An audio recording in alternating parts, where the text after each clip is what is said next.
Okay, so um, I titled this talk, What's in the Way of the Way? It's about what gets in the way of realizing the way and living accordingly in the expanse and freedom of the way. We so often hear this phrase in Zen, the phrase of the way, which is with a capital W. And what does this way refer to? That's what we all practice to clarify for ourselves. What is the way of freedom and peace?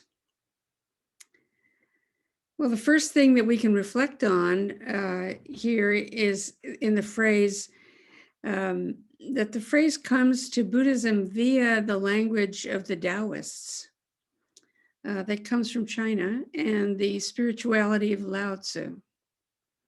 Lao Tzu's philosophy is set out in the Tao Te Ching. How many have read the Tao Te Ching? It's really worth reading many times, and there are many translations. And it's kind of fun to read through a lot of different translations. It's a text on the art of living. We don't usually use that phrase in Zen, the art of living, but actually, that's what we're all cultivating, this way of living as an art and a science, because it's the way of investigation as well. Lao Tzu advocates naturalness, spontaneity, and freedom from social conventions and desires.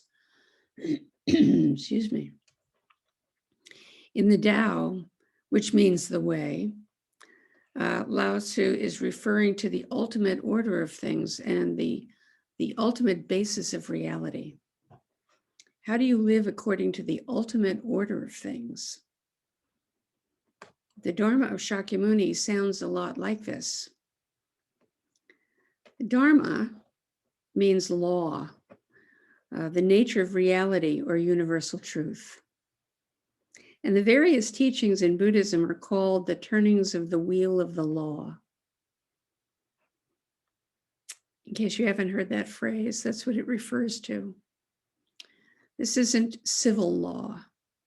This is the law of how things work, how they come about, how they change, and what is the deepest truth about what makes up the world.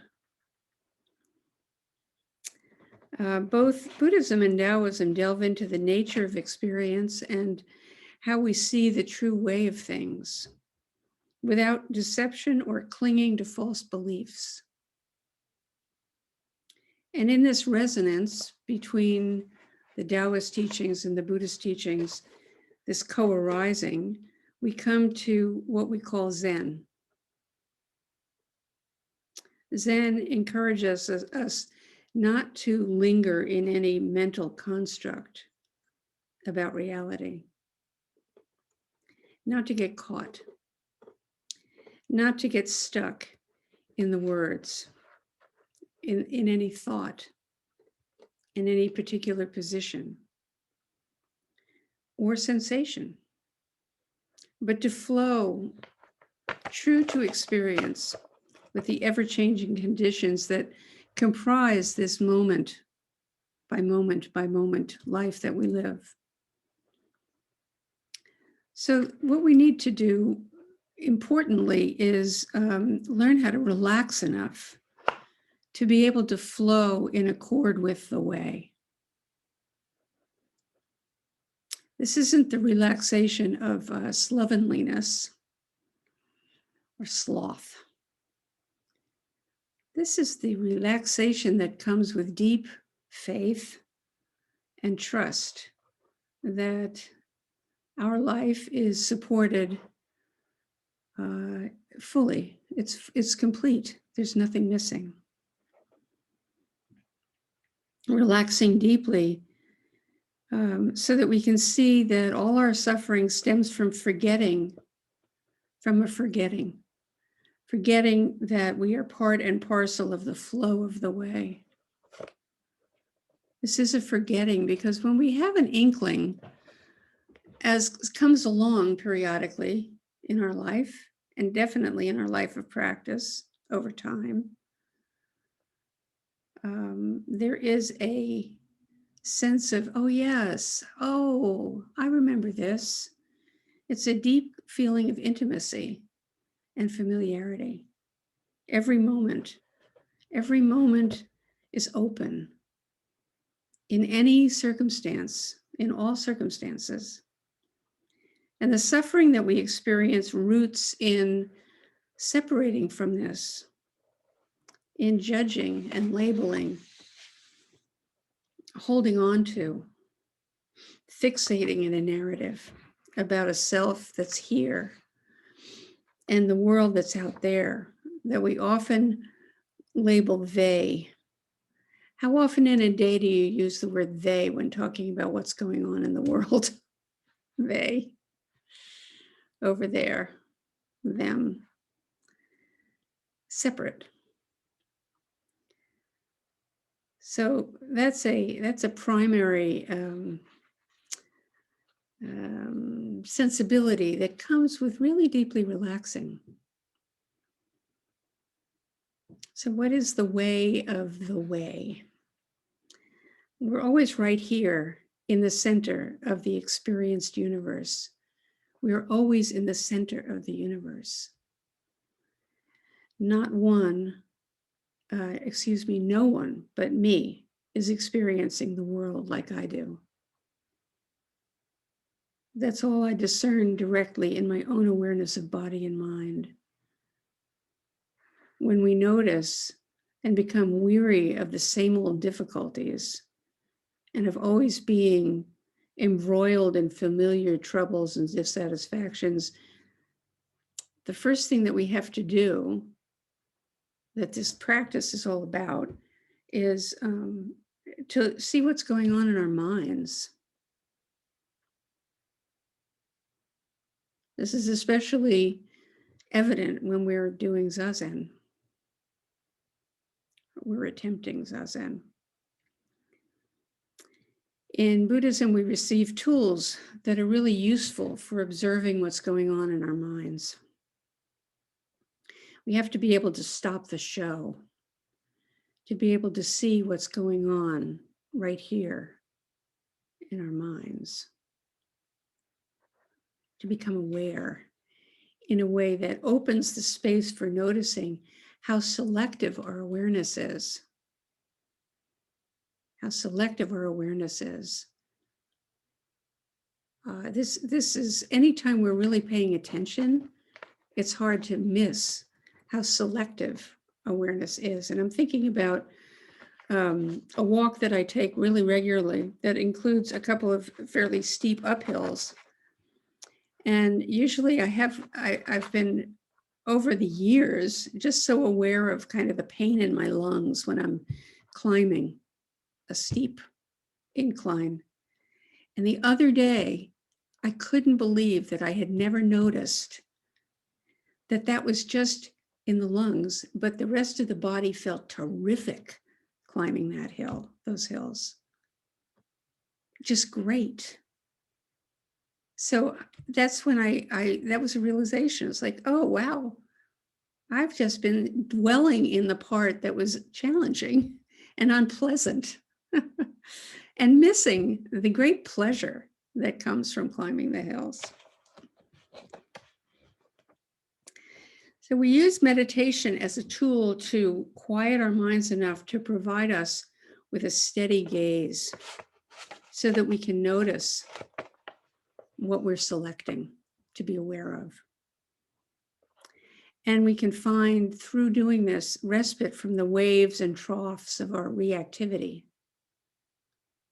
Reactivity gets in the way of living according to the way. The way, capital W, way, is complete in the stillness of Zazen. But even then, we may not notice this. Even then, we may not notice that the mind is roaming and trolling we may get really caught up in whatever it is that's going on in the mind without realizing that it is going on in the mind. The fathoms and ages of oft repeated experiences that are reviewed while we're sitting there, or the planning, or the memories, or the longings, the hatreds, all the injustices, anxieties, losses, betrayals, and even sometimes getting lost in thoughts of the pleasures that we have experienced. All the past experiences that we continue to cling to and bring forward into this moment where nothing at all is happening. Nothing's happening. We're just sitting there. Engaging Zazen wholeheartedly is a really interesting experience. It's not just one experience, it's a flow of experience. But we can, when we're really present in that, we can discover how we continue to create our suffering. We bear witness. Often it's just a habit, well rehearsed and believed. Zazen is the very freedom that we seek, and yet it can be so obstructed by our habits of mind. Trolling. Not just trolling, but controlling. It's very stressful to think when it's seen up against silence in the mind. And there's nothing wrong with thinking, but we never get a break from it unless we conceive of that possibility and go about uncovering the mind that does not think, that doesn't hold a position.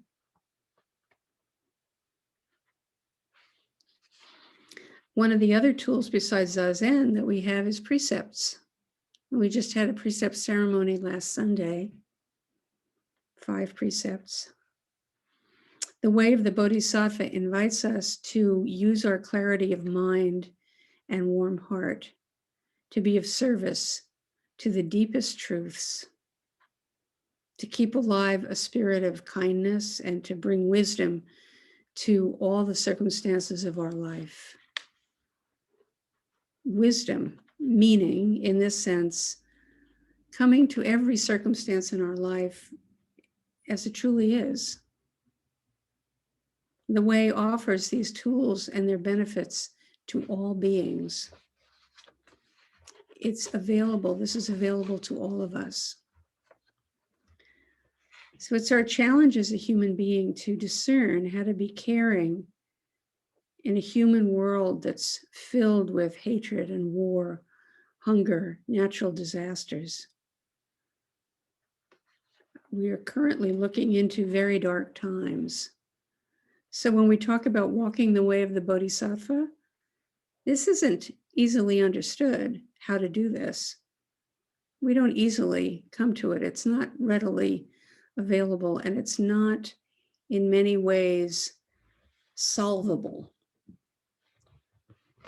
by spiritual practice. But engaging the precepts to guide our responses and help us bring understanding and compassion to our own reactivity and our fear and our anger and our ignorance takes great determination and wisdom. In itself, it helps us see clearly what gets in our way of the way.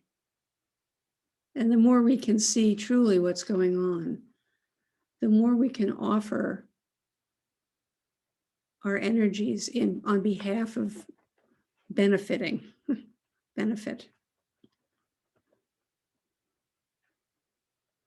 And we can recognize the hindrances in our own minds and inclinations. Even though, it's it's cool that we call it the way, because even though true Dharma is medicine, it's not a pill, it's a practice. It's a healthy regimen based on recognizing the potency in its truth.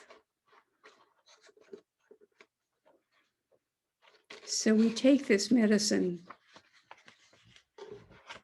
continually when we are really awake.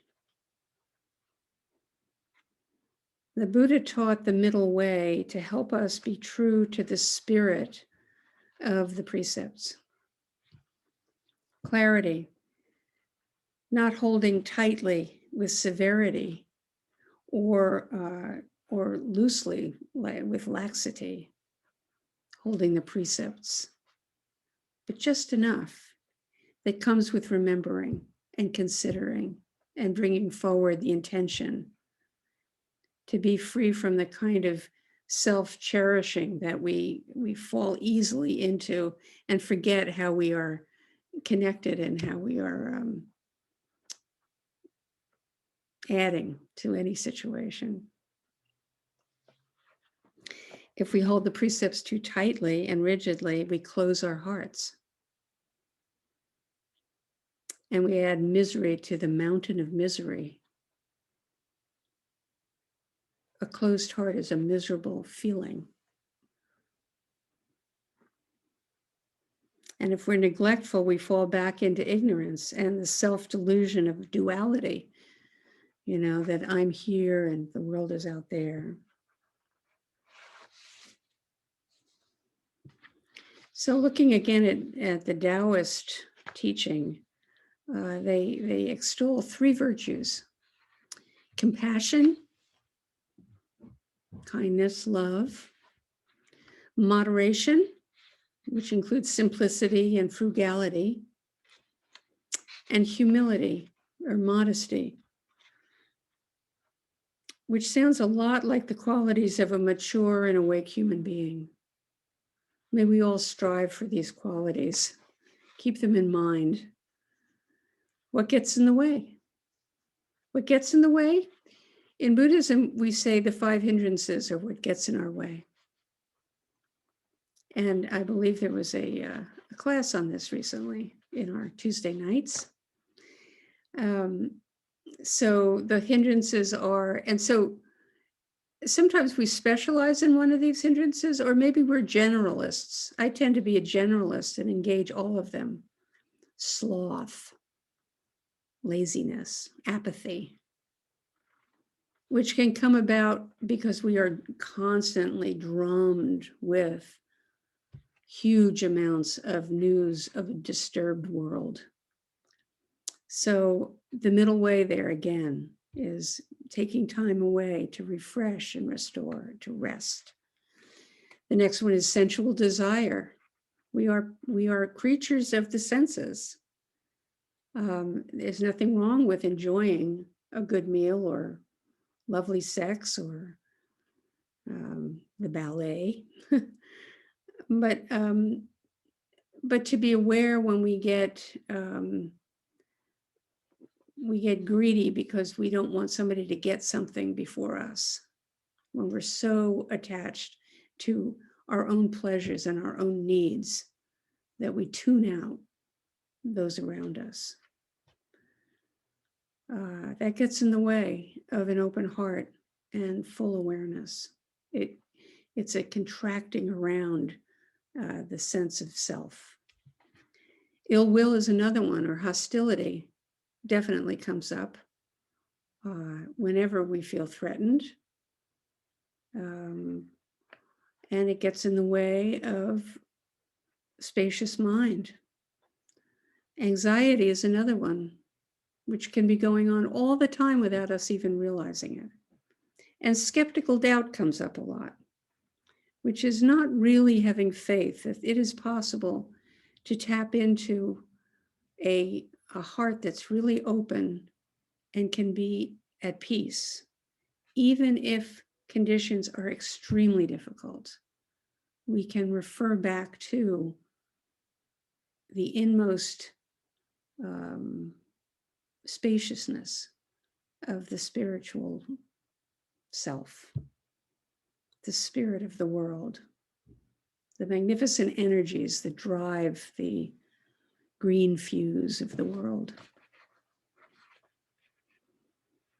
So I don't know about you, but these are all states that I'm familiar with in my own life. And it's so helpful to recognize when I am gripped by them.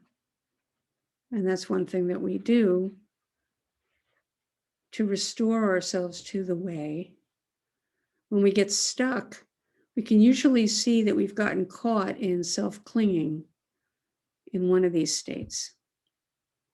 And maybe you've discovered some more categories. If so, please let me know what they are. We're forever inventive. So consider what gets in your way. And you know, one thing we haven't mentioned is habit energy. Habit energy is a lot of what gets in the way of ongoing practice. It's really important to ask ourselves, is it possible? Are you even really willing to fully engage the practice? Are you willing to be really at ease? Thich Nhat Hanh said, you have to cultivate a taste for peace. I think that's especially true now because the world is very noisy and very at war. To be able to cultivate a taste for peace while also in the midst of difficulty and not in exclusion of the world of difficulty. So it's so important, even if we have this wonderful respite, this refuge that we inherit in this practice. That doesn't mean we withdraw from the world and we don't dive into lending a hand in whatever ways we are drawn to do it.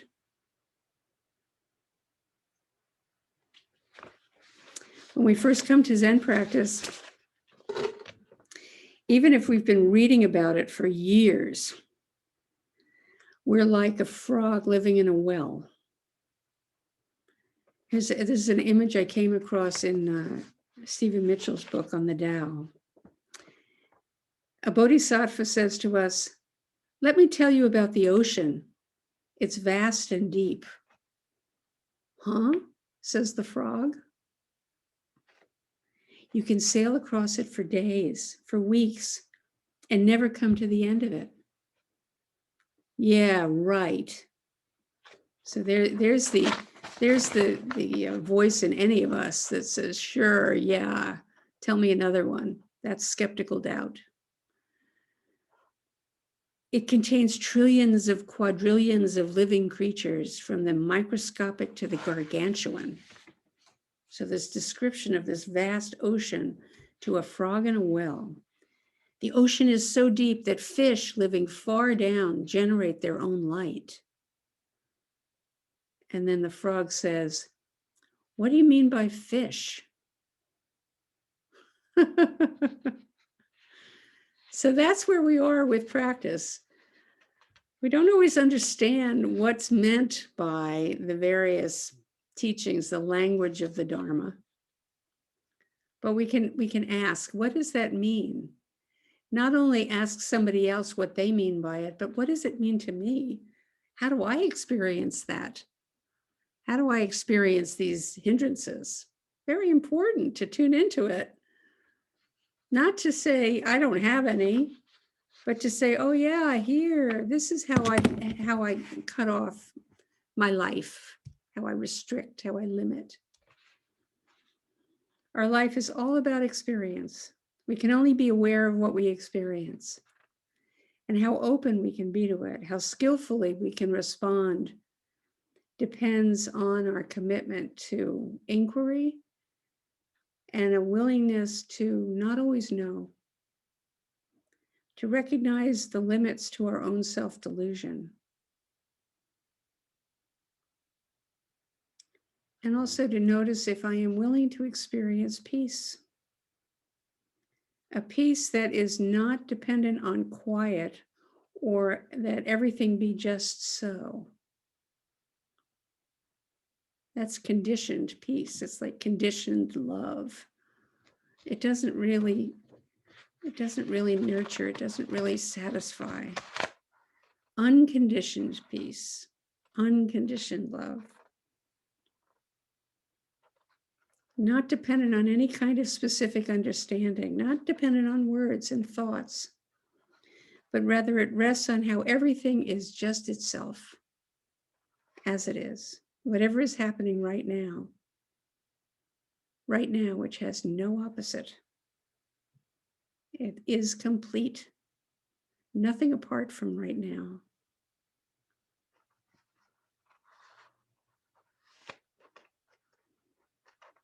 The Tao is spontaneous and unperturbable.